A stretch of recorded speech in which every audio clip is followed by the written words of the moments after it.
Hello my dear friend, welcome back to my channel. If you have not subscribe it, please subscribe it. जैसे कि आपको पता है, हम पॉलिटिकल साइंस डिस्कस कर रहे हैं और 6 चैप्टर पे हम पहुंच गए हैं।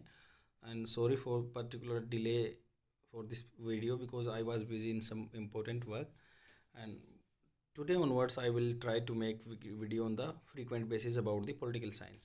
Even like I have uploaded several video regarding Hindu newspaper vocabulary। अगर आप इंग्लिश बोलना चाहते हैं, अपना कम्पिटिटिव स्किल्स बढ़ाना चाहते हैं, तो आप प्लेलिस्ट को फॉलो कर सकते हैं। तो सिटीजनशिप के नागरिकता के बारे में बात करेंगे। इसमें मीनिंग और सिग्निफिकेंस सबसे पहले दिया हुआ है। क्या होता है, जैसे आप अगर मॉडर्न स्टेट की बात करें तो इंडिया में दो टाइप के सिटीजन रहते हैं। इसको हम बोलते हैं सिटीजन बोलते हैं, या दूसरे दो टाइप के आदमी रहते हैं, सिटीजन बोलते हैं या एलियन बोलते हैं। सिटीजन्स क्या होते हैं? फुल मेंबर इंडिया के जो citizens are the full member of Indian state and owe allegiance to it. तो ये इसके करते हुए निष्ठा रखते हैं देश के प्रति, इसलिए उनको सिटीजन बोलते हैं। और उनको सिविल एंड पॉलिटिकल राइट्स होते हैं। जो भी अपने सिटीजन होते हैं उनको सिविल एंड पॉलिटिकल राइट्स होते हैं, वोट देने का अधिकार, पॉलिटिकल राइट्स वगैरह या सिविल राइट्स जो भी उनको बनते हैं। एलियंस को क्या है? एलियंस दो टाइप के होते हैं, एनिमी एलियंस या फ्रेंड एलियंस। जो कंट्रीज जिनके साथ हमें हमेशा लड़ाई पे रहते हैं तो उनको एनिमी एलियन बोलते हैं। हालांकि हम डिक्लेयर नहीं किया, पाकिस्तान को आप एनिमी एलियन नहीं कंसिडर कर सकते। तो और फ्रेंडली जो हैं, जिनके साथ हमारे अच्छे रिलेशन हैं, कोर्डियल रिलेशंस हैं, तो एनिमी जो एनिमी एलियंस हैं जिनको बोलते हैं, एलियंस मतलब दूसरे देश के foreigner. On the other hand are the subjects are that country is at war India. जो कंट्री इन वार के साथ है, वार है। और तो जो भी इनके पास कम राइट्स होते हैं, जैसे आर्टिकल 22 इनके पास नहीं होता है। मान लो आर्टिकल 22 में क्या बताया गया? आर्टिकल 22 में बताया गया कि आपको आपके अगर कोई अरेस्ट करता है तो उसके खिलाफ आपके पास आप अरेस्ट वारंट मांग सकते हैं, अपने आप को प्रिजर्व कर सकते हैं। जो प्रोटेक्शन रहेगी आपके पास अगेंस्ट अरेस्ट एंड डिटेंशन, तो वो उनको एनिमी एलियन के पास नहीं होता है। तो हम डिस्कस करते हैं जो कॉन्स्टिट्यूशनल संविधान में जो कन्फर्स प्रदान करता है following rights and privileges on the citizen of India. क्या क्या हमारे पास राइट्स होते हैं और ये किसको नहीं होते? एलियंस को नहीं होते। जैसे हमारा रिलीजन रेस, ये आप इसको याद रखते हैं, RRCSP। Religion race caste and sex and place of birth. Article 15 में लिखा गया है कोई डिस्क्रिमिनेशन नहीं है इनके बेस पे, इन ग्राउंड्स पे। तो RRCSP याद रखते गए। तो राइट इक्वलिटी है इन मैटर्स ऑफ पब्लिक एम्प्लॉयमेंट, मतलब कोई भी आदमी किसी तरह की जॉब ले सकता है, आर्टिकल 16 में लिखा गया है। तो right to freedom of speech and expression article 19 में लिखा गया है। असेंबली इकट्ठे हो सकते हैं, एसोसिएशन बना सकते हैं, मूवमेंट कर सकते हैं, रेजिडेंस एंड प्रोफेशन, कोई भी अपने मन चाह पे व्यवसाय कर सकते हैं, आर्टिकल 19 में लिखा गया है। और आर्टिकल 29 और 30 में लिखा गया है कल्चरल एंड एजुकेशनल राइट्स। आपको पता है माइनॉरिटी एजुकेशन इंस्टीट्यूशन बना सकते हैं 30 में, और 29 में अपने कल्चर को प्रोटेक्ट कर सकता है कोई भी कम्युनिटी, वो चाहे माइनॉरिटी में हो या मेजोरिटी में हो। ऐसे ही फिफ्थ क्या है कि राइट टू वोट है, जो लोकसभा में, स्टेट लेजिस्लेटिव असेंबली में राइट टू वोट, जो अडल्ट फ्रेंचाइज की बात करते हैं, 18 साल से ऊपर आदमी वोट डाल सकता है। राइट टू कंटेस्ट भी है, मतलब आप मेंबर ऑफ पार्लियामेंट बन सकते हैं, MP बन सकते हैं, या MLA बन सकते हैं, मेंबर ऑफ लेजिस्लेटिव असेंबली बन सकते हैं।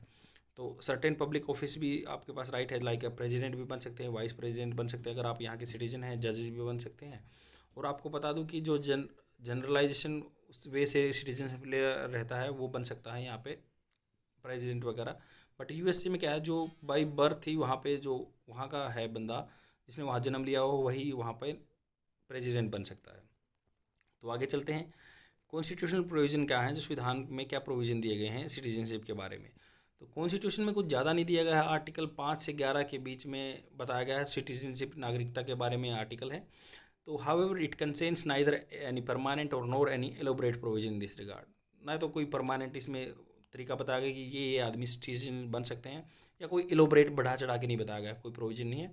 It only identifies the person who became citizen of India at its commencement. जब संविधान लागू हुआ था 26 जनवरी 1950 को, उस टाइम पे बता दिया कि भाई ये सिटीजन हैं। It does not deal with the problem and acquisition of loss of citizenship subsequent to its commencement. मतलब 26 जनवरी 1950 के बाद जो प्रॉब्लम आई है, कैसे बंदे को नागरिकता मिल सकती है, कैसे वो अपनी छोड़ सकता है, तो कैसे कैसे ये प्रोविज़न नहीं दिए गए हैं। तो ये provision it empowers the parliament, ये पार्लियामेंट को ताकत देता है कि वो लॉ बना के लेके आएगी। इसलिए सिटीजनशिप एक्ट है 1955 का, उसमें सब कुछ दिया गया है।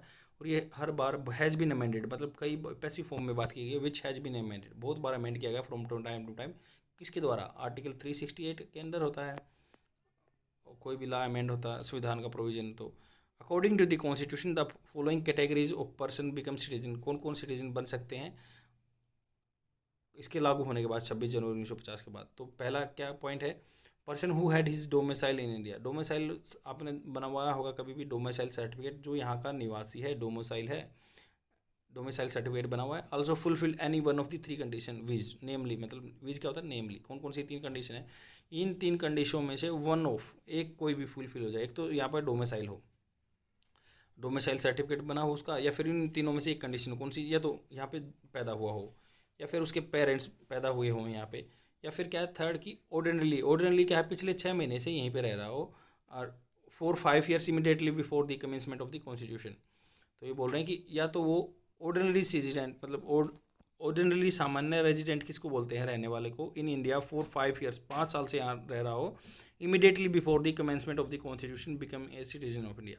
मतलब 26 जनवरी 1950 को संविधान लागू हुआ था, इससे 5 साल पहले से यहाँ रह रहा हो, कोई सर्टिफिकेट ना हो, फिर भी वो यहाँ का नागरिक बन जाएगा। और या फिर यहाँ पे डोमिसाइल हो, या उसके पास डोमिसाइल सर्टिफिकेट हो, या वो उसने जन्म लिया हो, या उसके पेरेंट्स ने जन्म लिया हो, ये 3 कंडीशन होगी। अब दूसरा क्या है कि a person who migrated to India from Pakistan, Pakistan से आया हो और बिकम इंडियन सिटीजन बन गया हो, ही उसके पेरेंट्स आए हों, ग्रैंड पेरेंट्स है या पेरेंट्स हैं वो यहाँ पैदा हुए हों जब अनडिवाइडेड इंडिया, जब भारत और पाकिस्तान एक थे, और उसके पास यानी एक वन ऑफ द कंडीशन, एक 2 कंडीशनों में से कोई भी एक फिलफिल, कौन कौन सी कंडीशन है, in case he migrated to India before July 1948, मतलब 19 जुलाई 1948 से पहले इंडिया में आ गया हो। He had been ordinary resident of India since the date of his migration, मतलब जब से माइग्रेट हुआ है यहाँ सामान्य रूप से रह रहा हो। इन case he migrated in India, मतलब अगर 19 जुलाई 1948 के बाद आया है तो उसे रजिस्टर करना पड़ेगा। हु हैड बीन, जो रजिस्टर करा रखा हो जिसने as a citizen of India अपने आप को, मान लो 19 जुलाई 1948 के बाद आया तो उसको रजिस्ट्रेशन कराना पड़ेगा। But a person could be so register only if he had been resident in India for 6 month preceding the date of application, और डेट ऑफ एप्लीकेशन से 6 महीने पहले उसको रहना पड़ेगा यहाँ पे, तो वो अपना सिटीजन बन सकता है। अब नेक्स्ट कंडीशन क्या है, a person who migrated to Pakistan from India, India से पाकिस्तान चला गया वो जब बटा था, तो आफ्टर March 1, 1947, मतलब 1 मार्च 1947 के बाद चला गया पाकिस्तान, और बट लेटर रिटर्न टू, उसके बाद इंडिया में आ गया और फॉर रीसेटलमेंट यहाँ पे रहने लगा। Could become an Indian citizenship, for this he had to be resident of India for 6 month, 6 महीने पहले रहना चाहिए यहाँ अप्लाई करने से पहले, और 1 मार्च 1947 से पहले चला गया था एक बार, फिर वापस आ गया, रीसेटल हो गया, तो वो बन सकता है। नेक्स्ट क्या है, a person who or any of whose parents या ग्रैंड पेरेंट्स, जिसके माता पिता या दादा दादी was born in undivided India, बिना बटे हुए भारत में पैदा हुए हों, who is ordinary residing outside India become as any citizen if a registered as a citizen India by diplomatic or consular representative of India. मान लो डिप्लोमेटिक ऑफिस होते हैं जहाँ पे IFS पोस्टिंग रहते हैं, वहाँ पे उसने रजिस्टर करा रखा हो, बाहर रहता हो थोड़े दिन के लिए, और वे उसने क्या है वहाँ पे संविधान जब से लागू हुआ है वहाँ से रह रहा हो, द प्रोविजन कवर्स ओवरसीज, जो इंडियन है समुद्र पार रहते हैं अपने इंडियन, 2 सिटीजनशिप ले सकते हैं, बट उन्होंने वहाँ पे रजिस्टर कराना पड़ेगा अपने काउंसलेट में कि हाँ इंडिया के जो डिप्लोमेटिक ऑफिस है कि हम इंडिया के सिटीजन हैं, हमारे दादा पिताजी वहाँ पे पैदा हुए थे। तो यह है कि अब ये समअप करते हैं कि क्या भाई क्या क्या कंडीशन है। ये कंडीशन क्या है, पर्सन इज डोमिसाइल इंडिया, मान लो डोमिसाइल हो यहाँ का उसके पास। Person migrated from Pakistan, Pakistan से आया हो, या तो डोमिसाइल होना चाहिए बंदे के पास, या फिर पर्सन जो है माइग्रेटेड फ्रॉम पाकिस्तान से आया हो। और सी क्या है, migrated to Pakistan but later return, उसके बाद फिर वापस आ गया हो। Person of Indian origin outside India, तो 4 कंडीशन है, जो इंडियन ओरिजिन के बाहर रहते हैं, जिनके दादा पिताजी यहाँ जन्मे हैं। थर्ड क्या है भाई, एक बार पाकिस्तान गया हो, फिर वापस आ गया हो, फिर यहाँ सेटल हो गया हो, 6 महीने पहले अप्लाई कर रहना चाहिए यहाँ अप्लाई करने से पहले। और सेकंड कंडीशन क्या थी कि जो यहाँ से पाकिस्तान माइग्रेट हो गया हो, फिर उसने अप्लाई किया हो तो बन सकता है। या पहला है डोमिसाइल हो, या डोमिसाइल सर्टिफिकेट हो उसके पास। तो other constitutional provision with respect to the citizenship, नागरिकता के लिए और भी संविधान में प्रोविजन है। कैसे, no person shall be the citizen of India or been to be citizen of India if he has voluntarily acquired, मान लो दूसरे कंट्री की नागरिकता ले ली उसने वॉलेंट्री अपनी जानबूझकर, तो वो यहाँ का नागरिक नहीं बनेगा। दूसरा क्या प्रोविजन है, every person who is or deem to be a citizen of India shall continue to be such citizen subject to provision of any law made by Parliament. कोई भी आदमी है वो सिटीजन तब माना जाएगा जब वो कोई भी लॉ बना के यहाँ की पार्लियामेंट कह दे कि हाँ ऐसे ऐसे प्रोविजन है ला के, तो लॉ बना सकती है पार्लियामेंट कभी भी किसी टाइम पे। थर्ड प्रोविजन क्या है, a parliament shall have the power to make any provision with respect to the acquisition and termination of citizenship and all other matters to, ये पार्लियामेंट को पावर दी गई है, वो लॉ बना सकती है। नेक्स्ट पे चलते हैं, ये सिटीजनशिप एक्ट पढ़ते हैं 1955 का। इसमें क्या क्या प्रोविजन थे। सिटीजनशिप एक्ट 1955 प्रोवाइड्स क्या प्रोवाइड करता है, एक्विजिशन या लॉस ऑफ सिटीजनशिप। तो आप सिटीजनशिप कैसे ले सकते हैं। ओरिजिनली क्या है, कॉमनवेल्थ सिटीजनशिप प्रोवाइड कराता था। जो कॉमनवेल्थ क्या है आपको पता है, जिन जिन कंट्री पे अंग्रेज़ों ने राज किया है, ब्रिटिश ने, तो वो उनको कॉमनवेल्थ कंट्री बोलते हैं। तो पहले 1955 में क्या बनाया था कि कॉमनवेल्थ सिटीजनशिप नागरिकता दी थी, but this provision was repealed by the citizenship amendment act 2003 sorry for that, कि 2003 में सिटीजनशिप अमेंडमेंट एक्ट चेंज कर दिया, रिपील कर दिया। पहले नहीं तो कॉमनवेल्थ सिटीजनशिप मिलती थी। एक्विजिशन ऑफ सिटीजनशिप, कैसे आदमी नागरिकता ले सकता है। एक्विजिशन जैसे लैंड एक्विजिशन होता है ना, वैसे ही कैसे एक्वायर कर सकता है। तो उसके लिए 5 तरीके हैं, 5 वेज सिटीजनशिप के। कौन कौन से, पहले तो जन्म लिया हो बर्थ के द्वारा, डिसेंट के द्वारा मतलब आपके माता पिता यहाँ पे हों और उनसे आप पैदा हुए हो, रजिस्ट्रेशन के द्वारा, थर्ड रजिस्ट्रेशन के द्वारा, फोर्थ है नेचुरलाइजेशन के द्वारा, और फिफ्थ है इनकॉर्पोरेशन ऑफ टेरिटरी, दूसरे देश की हम कोई टेरिटरी अपने अंदर मिला लेते हैं। तो बाई बर्थ के बारे में देखते हैं क्या क्या प्रोविजन रहते हैं बाई बर्थ में। A person born in India or after 26/1950, मतलब इंडिया में पैदा हुआ हो 26 जनवरी 1950 को या उसके बाद, बट बिफोर 1 जुलाई 1987, बट 1 जुलाई 1987 से पहले पैदा हुआ हो, तो वो बाई बर्थ यहाँ पे उसने जन्म लिया था। तो इर्रेस्पेक्टिव ऑफ नेशनलिटी, किसी भी देश का हो बट पैदा यहाँ पे जन्म हो गया ना, तो वो इसी कंट्री का नागरिक बन गया। 1 जुलाई 1987 डेट याद रख सकते हैं आप। A person born in India, और अगर मान लो कोई 1 जुलाई 1987 के बाद या उसी डेट को पैदा हुआ है India, only if either his parents is a citizen of India. Either मतलब उसके जो माता पिता हैं, आइदर ऑफ हिज, माँ या पिताजी में से एक बंदा यहाँ सिटीजन होना चाहिए, उसने जन्म लिया है 1 जुलाई 1987 के बाद, तभी उसको सिटीजनशिप मिलेगी। और उसके बाद क्या है, further those born in India or after 3 December 2004, क्योंकि बार बार में अमेंडमेंट होते रहे सिटीजनशिप अमेंडमेंट एक्ट में 1955 में, तो ये कंडीशन आई कि 1 जुलाई 1987 से पहले है कोई भी पैदा हुआ हो किसी नेशनलिटी का हो, मिल जाएगी सिटीजनशिप। बट 1987 के बाद ये हुआ कि कोई भी पैदा हुआ बट उसमें से माँ बाप में से एक सिटीजन होना चाहिए। अब 3 दिसंबर 2004 को फिर अमेंड हुआ कि consider citizen of India only if both of their parents are citizen of India. दोनों माता पिता सिटीजन होने चाहिए, one of whose parents is citizen of India और other is not a illegal migrant. तो जब उसका जन्म हुआ हो, माँ या बाप में से कोई भी इलीगल माइग्रेंट्स नहीं होना चाहिए। माइग्रेंट्स क्या होता है, जो दूसरे देश से इसमें आते हैं। The children of foreign diplomats posted in India, जो मान लो यहाँ पे ऑफिसर पोस्टिंग है, उनके बच्चे जन्म लेते हैं और फॉरेन डिप्लोमेट्स हैं दूसरे देशों के, जैसे चाइना का यहाँ डिप्लोमेट्स रहता है दिल्ली में, तो enemy aliens and can not be acquire citizenship, उनके बच्चे सिटीजनशिप नहीं ले सकते। अब बाई डिसेंट के बारे में बात करते हैं। मान लो आपके माता पिता यहाँ पैदा हुए हो। A person born outside India, मतलब देश के बाहर बच्चा पैदा हुआ है, ऑन और आफ्टर 26 जनवरी 1950, 26 जनवरी को हमारा संविधान लागू हुआ था, तो उस डेट को तो आप याद रखोगे ही।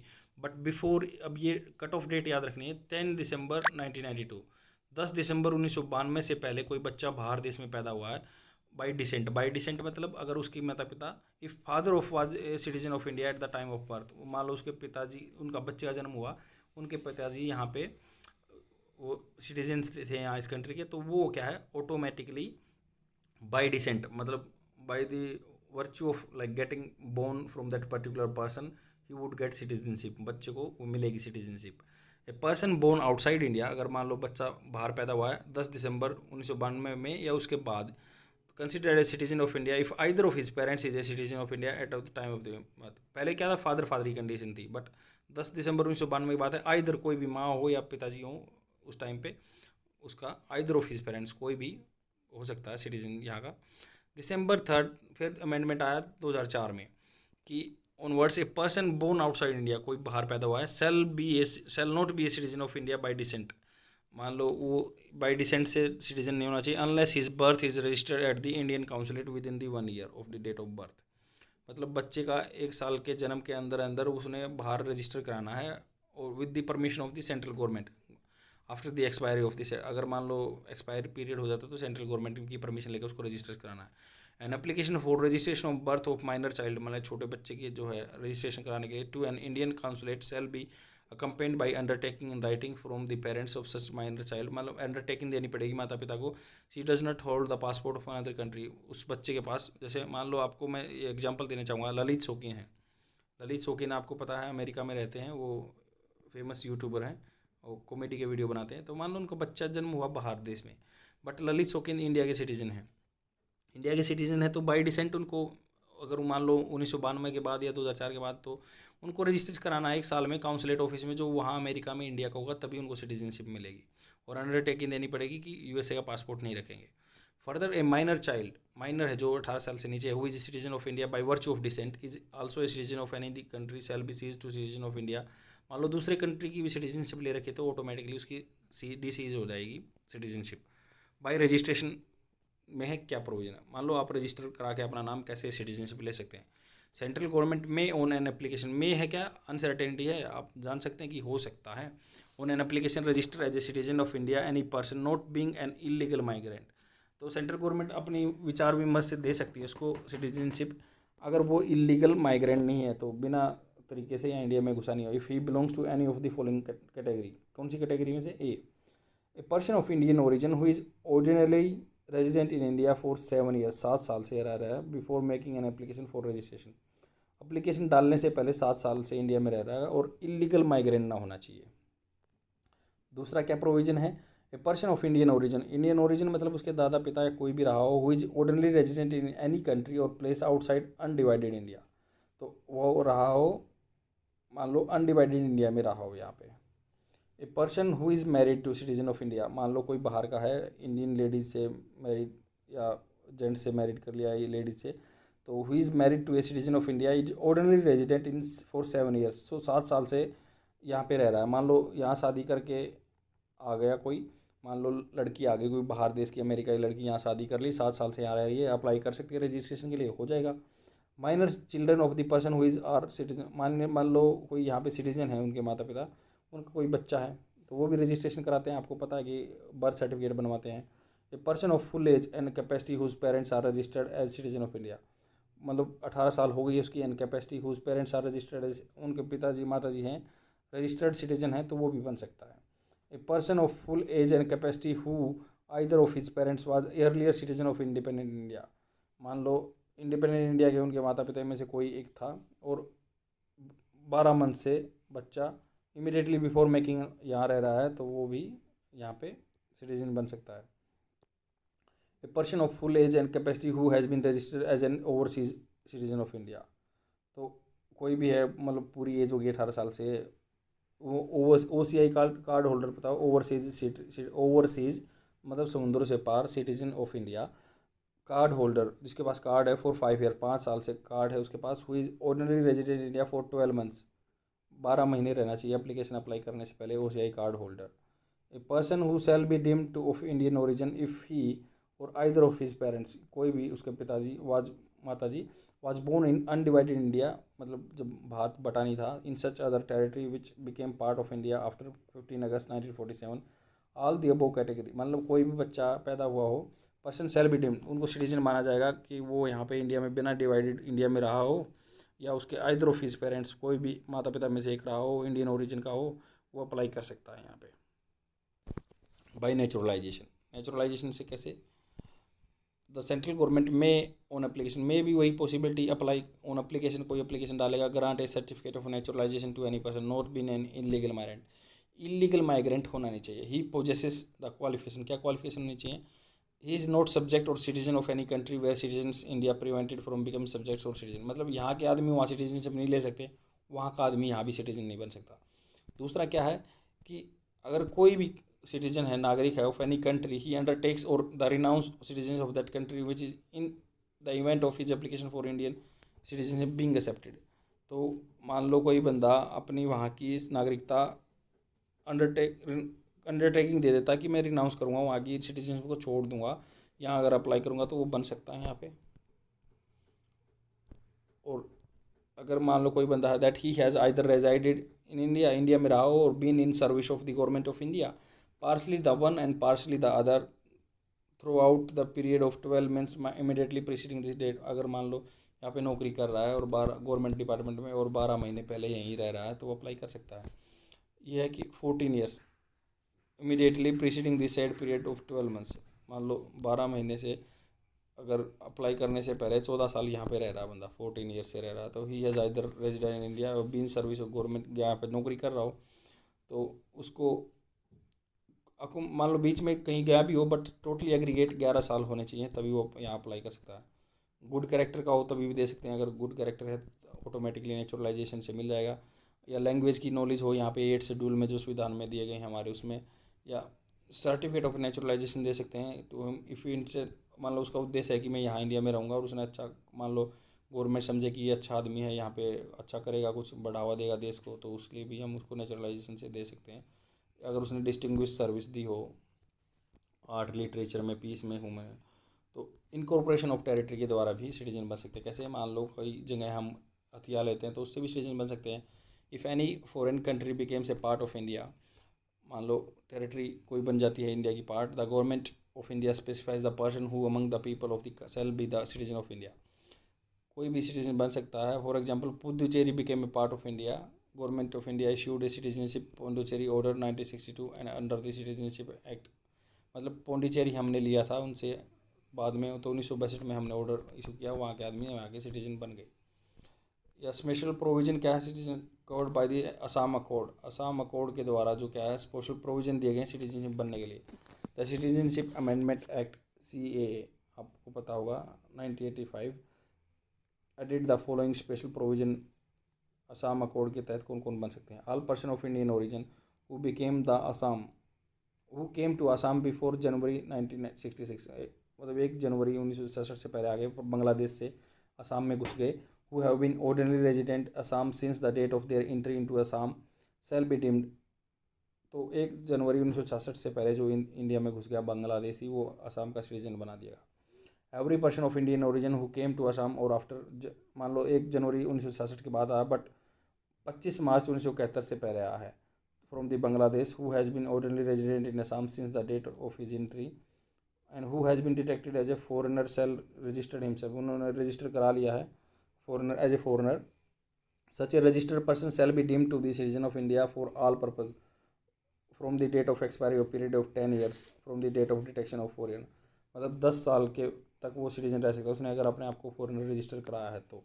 But in the intervening period of 10 years he shall have the same rights and obligation as a citizen of India accepting मतलब उसको राइट टू वोट नहीं होगा बस। लॉस कैसे हो सकती है सिटीजनशिप, रिनंसिएशन मतलब खुद से छोड़ दे, त्याग दे। Any citizen of India full age और कैपेसिटी, जो मतलब पूरा मैच्योर है, समझदार है, उसमें upon the registration declaration that person ceases to citizen. मान लो वो सिटीजन छोड़ दे, डिक्लेयर कर दे कि मैं यहाँ नहीं रहना चाहता, सिटीजन नहीं रहना चाहता, तो वो अपना रिनाउंस कर सकता है। टर्मिनेट ऐसे हो जाएगी कि वॉलेंट्री किसी दूसरे कंट्री की मान लो सिटीजनशिप ले लेता है तो उसकी टर्मिनेट गवर्नमेंट ऑटोमेटिकली कर देगी। डिप्रीवेशन हाँ, बट इसमें एक क्लोज है कि जब ये वो नहीं हुआ, इंडिया किसी कंट्री के साथ वार पे है और यहाँ से वो बंदा दूसरे कंट्री की सिटीजनशिप ले लेता है तो ऐसे में ये अप्लाई नहीं हुआ by deprivation. Compulsory termination of Indian citizenship by central government. अगर मान लो उसने बंदे ने सिटीजनशिप फ्रॉड से ली है तो कागज़ गलत हैं तो उसके वो हो जाएगा। और अगर उसने डिसलॉयल्टी दिखाई संविधान के प्रति तो वो भी हो जाएगा, उसकी ख़त्म कर दी जाएगी। सिटीजन मतलब कोई अनलॉफुली ट्रेडेड करे, बिजनेस करे या एनिमी कंट्री से साथ रिलेशन बनाए। या citizen has the 5 years of after registration और naturalization been imprison for 2 years। मान लो 2 साल जेल में हो तो भी कैंसिल हो जाएगी, क्योंकि अगर वो जो रजिस्ट्रेशन से ले रहा है, नेचुरलाइजेशन से सिटीजनशिप ले रहा है, 2 साल उसमें कैद में था वो। The citizen has been orderly residented out of India for 7 years। अगर मान लो 7 साल से बाहर ही रह रहा है कंटिन्यूसली तो नहीं बनेगा वो। सिंगल सिटीजनशिप, इंडिया में क्या है, सिंगल सिटीजनशिप फॉलो करते हैं। The Indian constitution is federal and envisaged A dual polity, central या स्टेट जो ड्यूअल पॉलिटी थी। तो आपको पता है स्टेट में गवर्नमेंट अलग होती है, सेंटर में अलग होती है। It provides for A only single citizenship एक ही है। और जैसे यूएसए में ड्यूअल सिटीजन पे वो स्टेट का भी सिटीजन होगा और उसके सेंटर का भी होगा, वो अलग प्रोविज़न है वहाँ पे। बट इंडिया में सिंगल सिटीजनशिप फॉलो होती है। तो यहाँ पर भी बताया गया कि in India all citizen respective of state in which they are born reside in India enjoy the same political and civil rights होते हैं। तो however this general rule of absence of discrimination is subject to some exception. Parliament में article 16 में दिया गया कि सबको सब जॉब मिल सकती है। और क्या है ये, according to the Parliament enacted public employment जो रूल है 1957 का, thereby authorise to government of India prescribes residential qualification.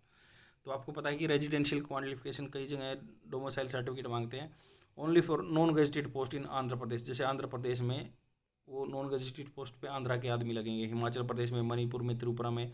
This act expired in 1974, expire हो गया था। There is no such provision except Andhra Pradesh and Telangana के अलावा कहीं पे ऐसा प्रोविज़न है नहीं। आर्टिकल 15 में दिया गया है कि मान लो कंसेशन दे सकता है अपने रेजिडेंट को। आर्टिकल 15 में this means that the state can provide special benefits और give preference to residents in matter do not come with the purview of right given by the constitution of India Indian citizenship. मतलब offer कर सकता है, fees का concession दे सकता है कोई, मान लो रिलीजन के नाम पे या किसी पे। The freedom of movement of residence, कहीं पे जैसे आर्टिकल 19 में लगा गया कहीं पे मूवमेंट कर सकता है। Protection interest of any scheduled tribe, ST area में जैसे शेड्यूल्ड ट्राइब का एरिया, वहाँ पे कोई फ्री मूवमेंट नहीं कर सकते। जैसे आपको पता होगा इनर लाइन परमिट लेने पड़ते हैं, ILP लेने पड़ते हैं कुछ इंडिया में, कुछ जगह पे भी। और till 2019 the legislature erstwhile state of Jammu, आपको पता है कि 2019 तक आर्टिकल 370 था, उसमें भी बहुत सारी दिक्कत थी। Define the person who is permanent resident of the state या confer special right provision permanent resident of the states. उसी को जॉब मिलेगी जो वहाँ का रेजिडेंट है, प्रॉपर्टी वहीं ले सकता था, सेटलमेंट कहीं पे हो सकता था, स्कॉलरशिप भी वहाँ के नागरिकों को मिलती थी। और आर्टिकल 35A भी इसका प्रोविज़न था। तो आगे चलते हैं। Overseas citizenship of India, OCI card holder होते हैं उनको। फ्रेंड्स, आई होप आज के लिए लेंथी वीडियो हो रही है, कल हम इसका सेकेंड पार्ट पढ़ेंगे सिटीजनशिप ऑफ इंडिया का। That is all for today. Share कर दीजिए अपने फ्रेंड में और डेली देखते रहिए। और बताइए मुझे कमेंट सेक्शन में कहाँ पे क्या मुझे चेंजमेंट कर रहे हैं वीडियो में, ताकि आपको ज़्यादा से ज़्यादा बेनिफिट हो सके।